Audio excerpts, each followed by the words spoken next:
EBS Podcast presents. Whoa, are we in an airport right now? I don't think so. We're in the EBS studio, about to get going and kick off an episode of the EBS podcast, Just Go. In Just Go, we're going to be talking to EBS students who have done the Erasmus program, and let's talk about their trials and tribulations and what they went through and how it's made them a better person overall and what they got out of the experience. But more importantly, let's stop talking and let's just go. What's up? Coming to you on a Saturday morning, probably this next Monday anyways, but we're here for the last episode of the first season of EBS's Erasmus podcast, Just Go. And this is a special one for today because instead of having normal two guests, we have one guest, Arina Nikolaeva. I said that wrong, didn't I? Yes, you did, but it's okay. I accept it. Yeah, most people do because I'm a failure at that kind of things. Will do. But she is the final guest, and she has some experiences that are a tad bit negative, I think, with her time in Germany. So let's just go into it. They're realistic, not negative. All right, Carlos got me on this loop from last episode, but Arina, how are you doing today? What's new with you? It's good. It's exam season, so we're having pretty much the same exams as you. So. Yeah. I don't know. I'm just asking you. Well, trying to I'm get letting you know that you're having exams soon. Yeah, I'm actually in a bad spot of remembering my exams and stuff. Like, my schedule is all over the place, and just work, podcasting, school, they just seemingly don't line up at all. Good luck. So, yeah. But let's start off with Erasmus. Why'd you go Erasmus? Why leave Estonia? You know, you're international, living in an international city. Why go in other places? Before I even got to EBS, I already knew I'm going to go to Erasmus because I already been on exchange. Yeah. When I was 16, Yeah. I moved to France for a year. Mm-hmm. So, like, it wasn't even like a point to think about. I just knew it's going to happen. Okay. Regardless of the university I choose. Yeah. So, yeah. So when they announced that there's going to be, like, application periods, I was like, yeah, sure. When you said regardless of university, did you pick schools based upon the international, like, Erasmus programs that they had, or? No. They all do have it. So Yeah. I knew I'm going to do it. It just doesn't... It didn't, like, depend on the list of universities they offer. Yeah. I just knew I'm going to end up going to some university anyway. Just a singular university. And did you come here to EBS? Because actually this is something interesting. Did you come to EBS knowing you were going to graduate here, or did you come here? Yes. Okay, so you wanted to do your full program here and you already had a set plan. Interesting. Because I remember my first year, after the first year, I was questioning whether to stick with it. You know, maybe go to a different university, see what else they had. No. I even, like, when I was applying to EBS, I was applying to both BBA and BBL. Yeah. But I was, like, aiming for BBL. And when I had an interview, they tried to persuade me to go to BBL. And I was like, no, I'm going to BBL. Yeah, the school doesn't quite like us for that BBL Humanitarian decision. mind. All right. But you went to Erasmus and you went to Germany, Yeah, right? Cologne. Cologne. So before we go into the city talk, was there a specific reason you picked that city, that school, or was it just that was the place that accepted you? It was the only German university I put on my list. Okay. I don't remember if you put 3 or 5 choices. I remember only top 3. Mm-hmm. It was my top one. Yeah. Followed by Budapest, and I think the third one was Lille Yeah. in France. But we have quite a few universities to choose from when it comes to Germany. Okay. And I was, like, thinking about different ones, but then I stuck to Cologne because I come from a big city. Yeah. And moving here, you feel the difference, that it's, like, a lot smaller here and everything is more compact. And I wanted to go to a big city again. Okay. And I wanted to experience a big university. Yeah. And Cologne is, like, third biggest university in Germany. It has, like, 50,000 people. Okay. It's, like, 50 times bigger than EBS. Yeah. So I Just wanted to move the go. mic a little bit closer like this so the audio's picked up fully. That's better? Yeah, it's perfect. Okay, thanks. Just for the rest of the episode, it all goes smooth. So you picked the biggest school, one of the biggest schools in Germany to go to in Yeah. a large city. And any more else about that? No, really. Well, I thought it would be fun to go to Westphalia Okay. because I've been there many times before. I have friends there. I have friends who study there. I know a lot about it. And I just heard many good things about Cologne in general. Okay. And I was like thinking between Cologne and there's also a small university near Frankfurt. Okay. It's not Westphalia, but it's still close. And I thought between those two in the end, but then I chose Cologne because that's why. Yeah. Now, because I know we have spoken off podcast about this, about your experiences and what I should sort of expect to talk about when you're on podcast. But before we go dive into that, I know that the school wasn't the most redeeming quality of your stay there, but was the city just as much as it lived up to be? It's not about the quality. It's just about differences, what you expect and what you get. Okay. The city, it's a really nice city, actually. It's a good city. There's so much to do there. It's very vibrant, and there is so many activities and so many different people. It's really accepting. It's like Germans call it the most tolerant city of the country. Okay. I don't know. Maybe it's not. Maybe older generation calls it this way. Yeah. Well, basically they call it gay city, gay capital. Okay. It is sometimes in certain places it lives up to the name. Yeah. It's a really good city. So it's like the San Francisco of Germany, essentially, is what you're saying. Yeah. That's one way to put it, I guess. Yeah. No, it's a great city. It's great. Totally worth going there. It's definitely not the most beautiful one. Okay. Because it was like totally ruined during the Second World War. Yeah. So they had to rebuild it, and they had to rebuild it fast, so it wasn't always as great. But no, it's awesome. Is it the kind of city that you see yourself moving back to after graduation? Perhaps for only if the job offer is really good. Okay. But just for myself, no, probably not. Okay, so the city was great to study in, but it's not one you want to live long term in unless the job is just that good. Yeah, but there may be people who there are so many people willingly moving there. Yeah. So it's just not my place. Not, but it's a good place. It's not your place, maybe not now, but maybe in the future, I guess we'll say. Only if the job offer is really, really good. All right, I see how it is now. Okay. I know that I don't want to rip on the school too bad, I guess. That's what I'm only nervous about saying. But we'll dive into that. You mentioned that it was the expectations, they didn't live up to what you were thinking of, and there's the differences between it. Could you just give me like a little bit of, before we go further, just like a basic understanding of that? Maybe I expected the school to be a little bit more soft with Erasmuses, because they like dive into it and they need to adapt and they don't understand anything. Maybe I expected that they would be a bit more like accepting of them. Okay. But you come and it's equal Germany, and you're equal to everyone who is there already for years and adapted to everything. So there were like a lot of confusion going on with the subjects. Yeah. And there was no really support with like documents and documentation and everything like this, which is fine. I've done that before and I managed, so like it's okay. It was just a little bit stressful. Okay. So you basically went into a school and you expected that the school would kind of treat you a little bit easier. They would go easier on you because you were Erasmus and you weren't familiar to the situation. No, not easier. Oh, just maybe a bit more supportive.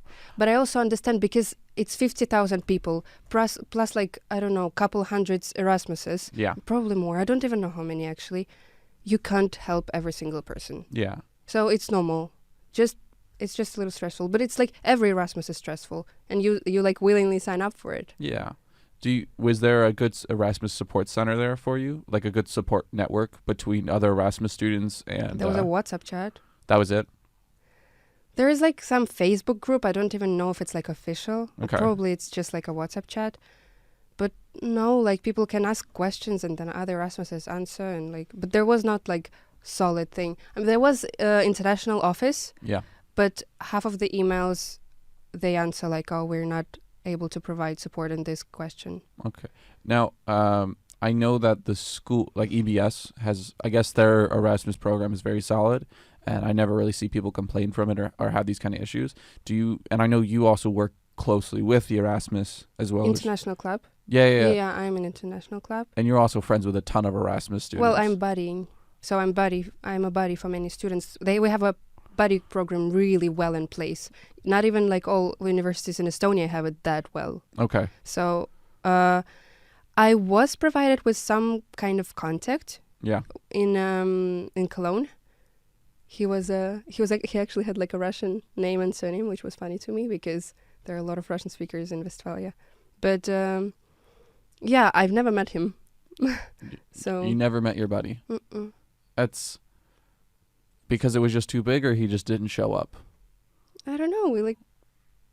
We just never met up. Like he asked me, like, "Are you okay?" once, and I was like, "Yeah, I'm fine." That I was the lied. most I YOLO. totally lied, but yeah. I find that kind of interesting because I would assume, though, if you're taking the job as being a buddy to someone, you're going to reach out to them and meet them in person. No, they reach out to you, They just never meet you. but right? actually, not everyone. I met people who didn't get a buddy. I don't know how they just randomly like pick up like, oh, this name sounds like they need help. Them. I don't know how it works. Yeah, I can imagine being like it's a lottery system to figure out who's lucky. Oh, there enough is to a get lot of lottery system when it comes to anything in the education courses. Do you mean that? spots, Do you mean that in general for universities. all education systems, or that education system? That Germany, high education system. Oh, okay. Well, I thought it was a merit-based system. So if you got something, you got it essentially. Yeah, it's like you just like apply for a course and you just like gotta sit there and hope that you get there. Oh wow. It's a big school. Whole profession down to a lottery. I cannot imagine that kind of stress. I mean, I'm like, Rico, do you ever feel stress coming to this school place? It's always like generic, just go. You know, just like the podcast, just go. Riff it on that kind of shit. It's going good. Okay, so, but what else were the negatives to the school, though? Because I feel, from when I talked to you earlier, there was a struggle you had. I guess going the Erasmus program wasn't that bad, but it was coming back from it, which was more of a hellhole. Yeah, it was more of coming back because, like, you know, before you go, you fill in before mobility agreement, Yeah. then during mobility agreement, and after mobility agreement. I believe it's an agreement. Kind of understand that, but what do you mean by agreement? It's like, maybe it's not an agreement. It's like a form Okay. where you put in before you move, you put in all the forms you put in all the courses you plan to take. Mm-hmm. Then you're there and you put in on all the courses you're currently taking and whether there's been any changes like to the previous plan. Yeah. And then in the end you fill in what you took, what you passed, what you didn't pass, and so on. And I had BBL had like this amazing secretary. Yeah. She was super helpful. You mean Carmen? Yeah. Yeah. I love her. I don't know what happened to her. She left. She moved on to her next. She left step. after the first semester or the first year. Second. Yeah, so after the first year she left. She was really helpful when it came to picking the courses. Yeah. Which was already a big challenge because German studying years, they shift different from ours. For example, we start in September. Yeah. They start in October or something like this. So they start later than us. Yeah, they start later than us. And for example, if we are pretty much done by mid-June with our exams, the exams can go up to August, end of August. So German system is really different. Yeah. Timing-wise, and that's why they publish the courses available that will be available later. Okay. So by the time that I had to already submit my before mobility documents, they didn't even have like all of the courses offerings in place. So I had to rely on previous year catalog, half of the courses of which were not filled in. There were like names of the courses, but no description. So me and Carmen had to be like, I think this feels good enough. Yeah, we'll go for that. So, and for example, there was a moment where the description appeared already when the course started. So I was just like sitting in the lecture, taking the course that really doesn't match my program. And then I opened the description already during the semester and it says like, it would be good if you took this course before. And I was like, oh, good. Guess I gotta drop it. And I dropped some course because like there was like some heavy analytical thing. Yeah. With a lot of maths and a lot of like the opposite of BBL essentially. Yeah. Yeah. So even if I passed it, it wouldn't be of any use. Okay. But I mean it would have counted for an elective course. Yeah, but I covered elective courses with other course. Ah, okay. So you were really in a mixed situation where Yeah, and then there were like really courses. There were courses that I applied for and I didn't get to. Yeah. Which is also cool. And there was a course that I applied for. I think there were only 2 courses that I initially applied for and got to. Okay. One of them was amazing. The teacher was like, I was like running to his lectures. He was so interesting, and it was very practical. It was a seminar. Yeah. And so yeah, that was really useful. Then there was another course that they helped me to pick instead, and it was also very useful. And then was a course that I initially applied for and got into, which didn't have description. And then I still tried to pass it. It was about something like supply chain thing. Yeah. Which also is not very much BBL. I mean, it's I'm assuming I'm thinking it'd be something administrative based that we cover, but doesn't seem like it was also specific. more like planning analytical thing. Yeah, I mean, I see. It was also very mathematical. Oh. But I tried to pass it. The teacher was amazing. Even I liked it, and I hate math. Okay. And it was just a mismatch of courses and mismatch of timetables. All right. So it is like a lot of, you could say, coincidences or something like this at once that just created the situation. So when I came back, EBS provided me like great support with sorting out this mess, though. It was okay. so But you weren't left on your own. No. So, but that's one thing I was actually wanted to ask you is, how was EBS's response to you coming back, realizing the situation you were in? Where I know this last semester has not been fun at all for you, but were they accompanying to like say, oh yeah, we understand where this occurred. This is not really your fault. Yes and no. That's why I had to do a lot of like explaining and documenting a lot of things. Yeah. But basically, when I came back, and there was also Yeli, a friend of ours, who had the exact same situation as me. We came back with 12 ECTs. For a semester? Yeah. And we had supposed to pass at least 15. That's usually for Erasmus, you only have to pass half of a semester. No, you have to apply for around like 30. Yeah. But you have to pass 15 in order to receive like full grant, full like scholarship. Okay. So yeah, and like I came back with 12, and another person came back with 12, and we were like, what do we do now? So we went to international office. Yep. And we were like, here's the situation. And they're like, well, you got to repay your scholarship back. And it's a lot of money. Okay. And like, I spent all of my scholarship on the rent there. Yeah. And I was like, oh, cool. And so I had like a moment where I was like, what do I do now? And then they approached back to me and they said like, okay, we see that your like GPA is good, that you pass all of the exams here, that you're an active student. We believe there was like a bad coincidence, bad luck happening. Okay. Let's try to contact European Commission with explanation of why it happened and see what happens after that. So I like filled in tables. I created tables where I was like, write down the subjects I applied for, the subjects that I applied for and I got, the subjects I applied for didn't get, and subjects I took instead. Yeah. And then I had to fill in like basic information, whether I passed them or not, and why did I not pass some of them. Okay. And there was only one subject where I honestly written. I written honestly everywhere, but there was one subject where I explained like I was just not good enough at this course. Maybe I didn't study enough, and I didn't like participate enough, and I failed it for this reason. Other subjects I was like writing, there was no course description, and I had to rely on like, I don't know, whatever. Yeah. Yeah, and so there was like very detailed explanations everywhere. They sent it, and they looked through this problem. They decided that my points are valid, and we solved the situation.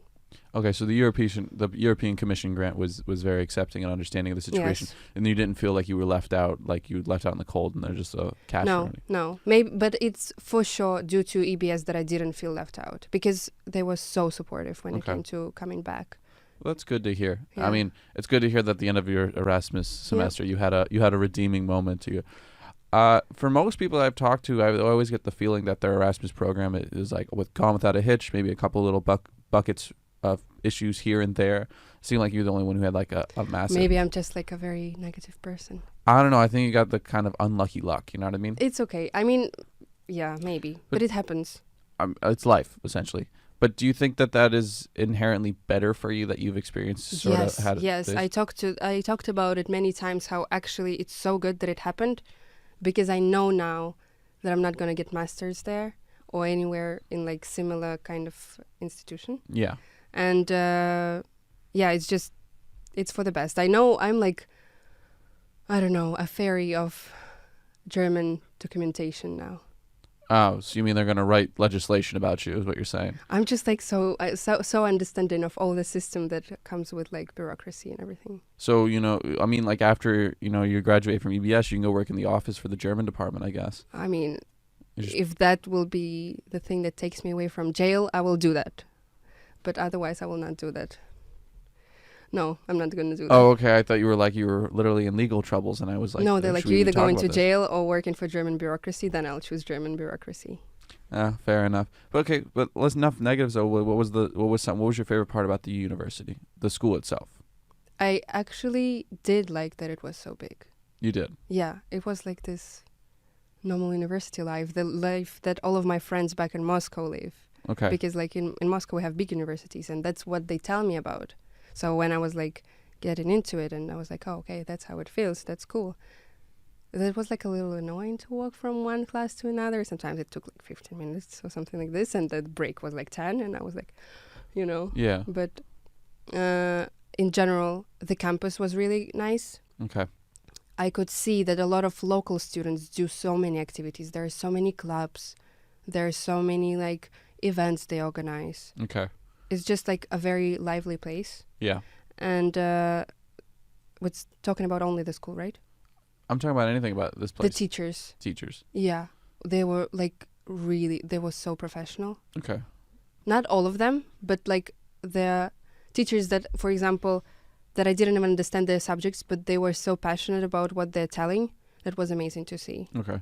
Do you feel so? I think that, not to say anything about EBS as a representative of EBS currently, there are some teachers who don't have that same kind of enthusiasm. But there are teachers that. But they do. There are other teachers that do. Yeah, there are teachers that do have it. Do you feel that for those classes, it's better to have a small class that the teacher's not so enthusiastic about, or a very large room class but the teacher's super enthusiastic about it? It really depends on the subject and the person who's teaching. Because, like, for example, I had a class in Cologne, a seminar that had like 20 people maybe. Okay. It was a very small class. And the teacher was a really good professional. And like she was a very like highly educated academic. She wrote like many papers, some of which I ended up using in my term paper. And she was very helpful, and she was very easy to talk to and easy to approach. And I think her approach actually would not work so well in a big environment. But then there was a teacher who was teaching the supply chain course. Yeah. She was just the sweetest person. She was like engaging with the class so well, and she made me interested in this course, and I'm like not good at that. I don't know. Yeah, she was also giving away chocolates during the lectures. Sometimes it was really sweet. Like passing them out or throwing them to the class? No, she was like passing them, or she would like walk during this, like through this whole big classroom and give them away. And it was like a very big classroom, like hundreds of people. It's like what 306 used to be, that big ass room. Yes. Yeah, that one. Because I want to ask more questions about the size of the school. So in the States, the typical like if I when I applied to go to school here, I applied to here in Tallinn, and I got into both of those, and I got into the States I applied to in the school, and they were averaging size of like graduating class was like minimum 5,000 people. Oh, I don't think I'll be able to answer that. I just know that it's 50,000 people all at once. Oh no. This is just the background, I guess, information. Oh, okay. Yeah, but Sorry. so for me, I don't want to say that I feel left out, but there is a level of these large universities I don't understand. But since you've had experience of going to these larger universities in Cologne, and then you can go to our small, because I love our school because it's so small. Yeah, I do like it too. Is there something that you take away from the experience that there is a value to having such a large school, or these smaller schools are better to look at? Because I think that's a question that has not been touched so far. I think so. Yes, I think so, because it's a lot harder to study in a big university. Okay. Because there is just barely any personal approach. Oh, okay. So like that is why there is such a big number of people dropping out from first semester in Germany. Okay. There is like a huge percent. Yeah. So when someone tells me that, like, yeah, I finished university in Germany, and if I know that it's a big one, I'm like, oh, well done. So they really got to drive it out there. Yeah, you really have to push it. Like there was like a week that I didn't do anything except go into a library from 8 in the morning to 10 in the evening. I don't know if I could even manage that one. I didn't. Oh, cool. You just napped. Oh, yeah, no, I was like napping sometimes in the library, and that was not the only one. So, so you understand this personal touch that EBS has, and I don't have the reference to fully understand it. Is there something that you feel that EBS does something very well done because of that? Like, what exactly is this personal approach? Engaging. Yes. Just in class or out of class? Because I know both. A lot of engaging in class, engaging out of class, engaging when it comes to organizing your syllabus, engaging when it comes to organizing like life out of school. It's like really well done. Okay. And even if you don't want to be engaged, you will end up being engaged. Yeah, you're required to. You should know everybody. Yeah, so but that's the magic of it. And is there any magic to going to such a large school like you did in Cologne, or is it? It teaches you a lot. Okay. Like you become so adaptable to all kinds of circumstances. So you feel that there's more, you're getting more knowledge from these larger schools, but you're getting better connections via this school? No, knowledge not necessarily, because like here, whether you like the subject or not, if you attend the lectures, you will end up getting something out of it. Yeah. Because it's just like so small and like targeted directly to you. Yeah. And in Cologne, half of people stopped going to lectures starting second week. Okay. So like what you get out of experiences in universities such as Cologne University is like intense studying, which is fully self-organized. Okay. So, and that is a good skill. It is very stressful, and in my opinion, to me personally, it is not as useful because like when I study intensely all at once, I like pass and forget, you know? And here I remember something from first semester. Okay. I think that's a nice way to put it. Yeah. I like the idea of having here it's like more like theoretical knowledge that you like carry on with you, and there is just like a very intensive skill. Okay. Which is also very useful. It's not something is not better than the other, it's just different. All right. What about shift gears from education? What was when you moved there, was besides the school, when you moved to Germany for the semester, was there any other expectations that wasn't met? Because I figured that having this school, and the stuff you went through, it might have hindered overall experiences outside of it and made it overstressed. You might not have enjoyed it as much or whatnot. Actually, I enjoyed the life in Germany more than I expected to like it. Okay. I didn't like the thing that really like took a lot of my energy was the school and the way it just all happened there. Yeah. But the life, it was just really good. I didn't maybe it was probably due to my like personal things. I'm usually like very outgoing and extroverted and everything. Yeah. I just didn't feel this way in this particular time. So I didn't get like very many friends, but there I did like find friends there. We were hanging out, we were going places. I went to there's a cool thing that if you study in Westphalia, you pay the semester fee and you can travel around the whole region for free on certain trains, not high-speed trains. Oh, okay, yeah. Like if you can't take the fancy ones. Yeah, they don't love you that much. They just love you a little bit to see the area. And it's cool because like you can after 6 you can also take a person with you, and in the weekends you can also get someone with you. Yeah. So it was cool. I went to every single castle. I'm pretty sure I went to every single castle in the region. Oh, that's nice. Yeah. So you spent a lot of your time traveling outside of the city? Not as much as Carlos did. Yeah, I figured as much. I was actually a question. I was like, on a level of you to Carlos, how much travel did you do? Okay, well, where does the level start? Actually, I don't know. Only thing I know about Carlos's experiences was that from his Instagram, it seemed like he was never in class. He was always on a train going to a magical location. Yeah. No, I did travel around Germany. Yeah. I did travel around the Westphalia a lot. I traveled to Eastern Germany for personal reasons. I also went to South Germany to volunteer with the organization that I've been involved with for years. Okay. I also went to France. I went to Netherlands. Okay. I went to Belgium. It was pretty cool. Yeah. All right. Well, Rico is giving me the wrap-up signal, and this is kind of the time I want to give you the. Of course, it's not like you don't have the free range on the mic anyways, but is there something specific you would want to give someone to say why go to this school or why go to Cologne in general? Because now EBS, by the way, does have a mobility window, which is an amazing thing. Yeah, I feel like it was created after my issue, actually. I can imagine so. Because I remember I was talking to international office about my problem, and they said like we got to do something about it. Yeah. Yeah, but I don't think I would go. Answering this question, especially like for Cologne, I think I would answer more for like Erasmus in general. Yeah.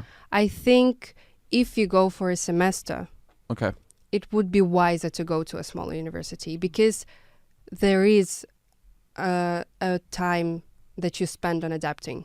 Yeah. Regardless of like your personality. And it is easier to get like the fullest experience in a smaller school. That's why our Erasmuses enjoy being in EBS so much. Yeah, because we're just a personal family. Yeah, because they come and there's like a party going on already. It's not that big of a party and like you have enough time to get to know people. Yeah. When you go to such big environment as Cologne, you like thrown in there and there are like hundreds, thousands of people and you like, who do I approach? You know? And so I think if you go for a semester, maybe it would be wiser to go for a smaller school. Mm-hmm. And if you go for a year, then maybe go for the big one. Bigger one, yeah. I think that's I think so. Some of the best advice I've heard so far from our guests. Thank you. I have a lot of experience. Yeah. So yeah. So I think this is the time to wrap it up then. Rico, does that sound good? All right, I'll sign us out. All right, guys, it's been a great semester. You've all been beautiful watching me through the YouTubes and the Spotifys and the Apple, whatever Apple's doing nowadays. But I hope you all have a wonderful holiday, safe travels to wherever you're going. Hopefully this place gets a decent amount of snow so we have a proper white Christmas and a happy New Year's. See you guys next month.